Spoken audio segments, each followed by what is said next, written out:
Bagong Zona 2025 mamaya, balikan natin ang mga nakalipas sa State of the Nation address ni Pangulong Bongbong Marcos.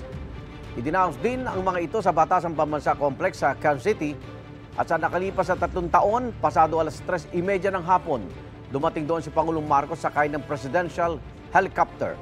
Ang mismong zona ng Pangulo may average duration na mahigit 1 oras at 15 minuto. Pinakamatagal ang zona niya noong 2024. Yun din ang may pinakamaraming palakpak.